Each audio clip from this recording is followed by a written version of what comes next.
എല്ലാവർക്കും മഠത്തിലെ രുചിയിലേക്ക് സ്വാഗതം. ഇന്നത്തെ റെസിപ്പി വളരെ പെട്ടെന്ന് തന്നെ ഉണ്ടാക്കാൻ പറ്റുന്ന ഒരു കുക്കർ കുറുമ. ചപ്പാത്തിക്കായാലും പൊറോട്ടയ്ക്കായാലും ഏതിനോടൊപ്പം എന്ന് പറയാം, കുറച്ച് വ്യത്യസ്ത രൂപത്തിലാണ് ഉണ്ടാക്കുന്നത്. അതിന് വേണ്ടിയിട്ട് ഞാനൊരു കുക്കറിൽ ഒരു 1.5 ടേബിൾ സ്പൂൺ എണ്ണ ഒഴിച്ചു കൊടുത്തിട്ടുണ്ട്. ഗ്യാസ് കൊളുത്തിയിട്ട് ആദ്യം തന്നെ ഒരു വലിയ സവാളയായിരുന്നു, അല്ലെങ്കിൽ നിങ്ങൾ ഇടത്തരാണെങ്കിൽ ഒരു 1.5 സവാള എടുത്താൽ മതി കേട്ടോ. ഇതൊന്ന് നമുക്ക് ആദ്യം ജസ്റ്റ് ഒന്ന് വാട്ടിയെടുക്കണം. സവോള ഒന്ന് നന്നായിട്ട് വാടി വരാൻ തുടങ്ങി. ഈ സമയത്ത് ഇതൊക്കെ കഷ്ണങ്ങളൊക്കെ നമ്മുടെ ഇഷ്ടമാണ്. കുറുമയാണല്ലോ, ബീൻസ് ഇടാം. ഞാനിതിലേക്ക് വലിയൊരു ക്യാരറ്റ്, എരിവിനനുസരിച്ച് പച്ചമുളക്, വലിയൊരു കഷ്ണം ഇഞ്ചി, ഉരുളക്കിഴങ്ങ് ഇടത്തരം 3 കേട്ടോ. ഇതൊക്കെ ഇട്ട് കൊടുത്തതിന് ശേഷം വെള്ളമൊക്കെ ഒഴിക്കുന്നതിന് മുൻപായിക്കൊണ്ട് ഒന്ന് നന്നായിട്ട് ഇതൊന്ന് നമുക്ക് അതിൻ്റെ ഒരു പച്ചമണമൊക്കെ ഒന്ന് മാറുന്ന വരെ ഒന്ന് നമുക്ക് വെയിറ്റ് ചെയ്യാം. ആദ്യം തന്നെ വെള്ളത്തിൽ നമ്മൾ സാമ്പാർ കഷ്ണം വേവിക്കണം, അതിൽ വേവിക്കുകയല്ല ചെയ്യേണ്ടത്. ഒന്ന് നന്നായിട്ട് നമുക്കിങ്ങനെ വഴറ്റിയെടുക്കണം കേട്ടോ. അപ്പം നമ്മൾ ഓരോ ചെയ്യുന്ന പ്രക്രിയയ്ക്ക് നമുക്ക് കറിക്ക് ടേസ്റ്റ് വ്യത്യാസം ഉണ്ടാവും. ഒന്ന് വെയിറ്റ് ചെയ്യാം. അപ്പം ഞാൻ ലോ ഫ്ലെയിമിലാണ് വെച്ചിരിക്കുന്നത്. ഇതിലേക്ക് ആവശ്യമായ മഞ്ഞൾപ്പൊടി, അപ്പോൾ പൊടികളുടെയും കൂടി പച്ചമണം ഇങ്ങോട്ട് മാറിക്കോളും. അതുപോലെ തന്നെ ജീരകം, നല്ല ജീരകം ഞാൻ എപ്പോഴും പറയാറുണ്ട്, അവിടെ പൊടിച്ച് വെച്ചതാണ്. അതൊക്കെ 1/2 ടീസ്പൂൺ കേട്ടോ. ഇനി നമുക്ക് ആവശ്യത്തിനുള്ള ഉപ്പിട്ട് കൊടുക്കാം.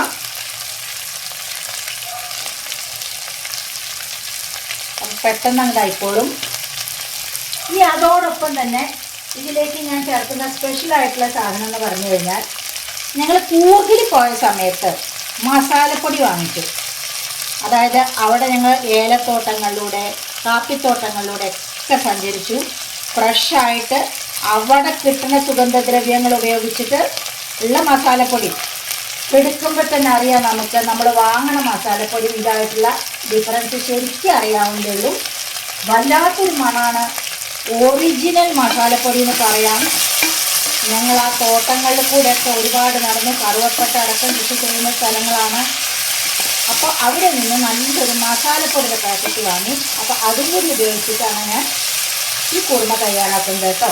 പിന്നെ സ്ഥിരം ചെയ്യുന്ന മാതിരി തന്നെ കുരുമുളക് പൊടിയും കൂടി ഒരു 1/2 ടീസ്പൂൺ. മസാലപ്പൊടി മാത്രം ഞാനൊരു 3/4 ടീസ്പൂൺ ഇട്ട് കൊടുത്തിട്ടുണ്ട്. ബാക്കിയൊക്കെ 1/2 ടീസ്പൂണാണ്.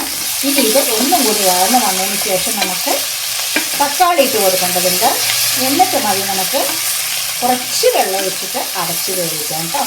അപ്പോൾ ഒന്ന് വെയിറ്റ് ചെയ്യാം.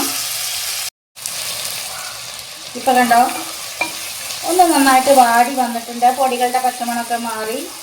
ഇനി നമുക്ക് 2 നാടൻ തക്കാളിയാണ് ഞാൻ ഇട്ട് കൊടുത്തിരിക്കുന്നത്. ചെറിയൊരു പൊടി ഉണ്ടാവും, അതിന് വേണ്ടിയിട്ട് ഇതും കൂടി ഇട്ടിട്ട് ഒന്ന് നന്നായിട്ട് നമുക്ക് വഴറ്റിയെടുക്കാം കേട്ടോ. കുറച്ച് കറിവേപ്പിലയും കൂടി ഇട്ട് കൊടുക്കാം. അപ്പോൾ തക്കാളി ഇട്ടതിന് ശേഷം ഒന്ന് നന്നായിട്ട് വഴന്നിട്ടുണ്ട്. ഇനി നമുക്ക് കുറച്ച് മാത്രം വെള്ളം കേട്ടോ ഒഴിച്ച് കൊടുക്കുക. എന്നിട്ട് ഒരു 2 വിസിൽ, ഇത് 2 വിസിൽ മതി. ഇനി നമ്മുടെ കുക്കർ കുറുമയ്ക്ക് വേണ്ടത് ഗ്രീൻ പീസാണ്. അപ്പം ഞാനിത് കുറേ നേരം മുന്നേ വെള്ളത്തിലിടാൻ മറന്നു. റെഡിമെയ്ഡും അല്ല, ഇങ്ങനത്തേതാണ് എനിക്കിഷ്ടം. അപ്പോൾ ഇത് ഞാൻ വേറെ വേവിച്ചെടുക്കുകയാണ് കേട്ടോ. ഇതൊരു 3-4 വിസിലടിക്കണം, മറ്റേതിൻ്റെ ഒപ്പിട്ടാൽ പറ്റില്ല. അപ്പോൾ ഇത് അപ്പുറത്തെ ഗ്യാസിൽ ഒരു 3-4 വിസിലടിപ്പിക്കാൻ വേണ്ടി വെക്കുകയാണ്. അപ്പോൾ ഇതൊരു 2 വിസിലായിട്ടോ ഞാൻ അടുപ്പിച്ചുള്ളൂ. പിന്നെ നമ്മുടെ ഗ്രീൻ പീസ് അത് ഞാനൊരു 4 വിസിലടുപ്പിച്ചു. ഞാൻ പറഞ്ഞില്ലേ, ഞാൻ വളരെ നേരത്തെ ഇട്ട് വെച്ചിട്ടുണ്ടായിരുന്നില്ല. ഇനി നമുക്ക് ഗ്യാസ് കൊളുത്താം. ഈ സമയത്ത് ഉപ്പൊക്കെ പോരെ നോക്കണം കേട്ടോ. അപ്പോൾ നമ്മുടെ കുക്കർ കുറുമയിലേക്ക് അരയ്ക്കാൻ വേണ്ടിയിട്ട് ഞാനിത് ഒരു ചെറിയ നാളികേരമായിരുന്നു, അതിൻ്റെ ഒരു 1/4 ഭാഗമാണ് ചിരകിയിരിക്കുന്നത്. ഒരു മുറിയുടെ 1/4 ഭാഗം കേട്ടോ, അത്ര മതി. ഇനി കുറച്ച് കാഷ്യൂ, ഇത് ഓപ്ഷനിലാണ്, നല്ലൊരു കൊഴുപ്പിന് വേണ്ടിയിട്ട്. അല്ലെങ്കിൽ നിങ്ങൾ ഒരു 1/4 ടേബിൾ സ്പൂണ് കോൺഫ്ലോർ എടുത്തിട്ട് കുറച്ച് വെള്ളത്തിൽ നന്നായിട്ട് കലക്കി ഒഴിച്ചാൽ മതി കേട്ടോ. അപ്പോൾ ഇതിലേക്ക് കുറച്ച് വെള്ളം കൂടി ചേർത്തിട്ട് നമുക്ക് നൈസായിട്ട് നന്നായിട്ട് അരച്ച് കൊണ്ടുവരാം. അപ്പോൾ നന്നായിട്ട് തിള വരാൻ തുടങ്ങി. ഈ സമയത്ത് കാശ്മീരി ചില്ലി ഒരു കളറിന് വേണ്ടി മാത്രം, ഓപ്ഷനിലാണ്, ഒരു 1/2 ടീസ്പൂൺ.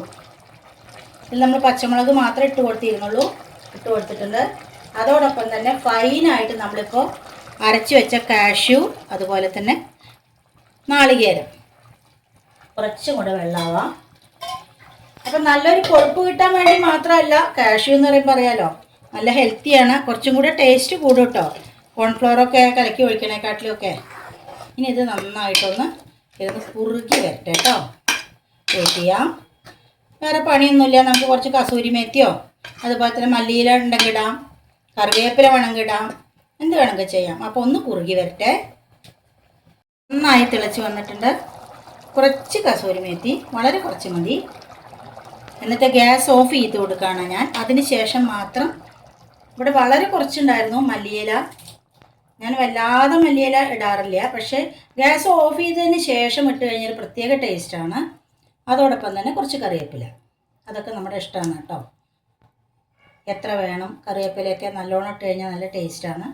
അപ്പോൾ ഇത്ര പരിപാടിയുള്ളൂ. ഒന്നിരിക്കട്ടെ, ഞാനൊന്ന് അടച്ച് വെച്ച് കൊടുക്കുകയാണ് കേട്ടോ. ഇപ്പോൾ കണ്ടോ, നല്ലൊരു കൊഴുപ്പായില്ലേ. മാത്രമല്ല നമ്മൾ അവിടെ തന്നെ ഉണ്ടാക്കിയ സുഗന്ധദ്രവ്യങ്ങളെന്ന് പറയാം, അതുകൊണ്ട് തന്നെ വല്ലാത്തൊരു മണമാണ് ഈ കുറുമയ്ക്ക്. അപ്പോൾ എല്ലാവരും ഇതുപോലെ ഉണ്ടാക്കി നോക്കൂ. നമുക്കിപ്പോൾ കൂർഗിലത്തെ പൊടി ഇപ്പോൾ എല്ലാവർക്കും കിട്ടിക്കൊള്ളുന്നില്ല, എന്നാലും അതെ, നിങ്ങൾ വാങ്ങിയിട്ട് പൊടിക്കുമ്പോൾ അതിൻ്റെ ഒരു ടേസ്റ്റ് വേറെ തന്നെ. വാങ്ങുക, ഉണക്കുക, പൊടിക്കുക, അങ്ങനെ ഒന്ന് ഉണ്ടാക്കി നോക്കൂ കേട്ടോ. അപ്പോൾ അത് ചപ്പാത്തിയാണ്, നല്ല സോഫ്റ്റ് ചപ്പാത്തി, ഒരു 3 എണ്ണം ഇട്ടിട്ടുണ്ട്. ഇനി നമ്മുടെ കുറുമ നല്ല കൊഴുപ്പായിട്ടുണ്ട് കേട്ടോ. ഹായ്, പുട്ടിലേക്കും ഈ കുറുമ നല്ല ടേസ്റ്റാണ് കേട്ടോ. ഇതേപോലെ വെച്ച് നോക്കൂ നിങ്ങൾ. ഓക്കെ, അപ്പം നമുക്കൊരു കഷ്ണം എടുക്കാം. ഇങ്ങനെ കൂട്ടണം കേട്ടോ, കുറച്ചൊന്നല്ല.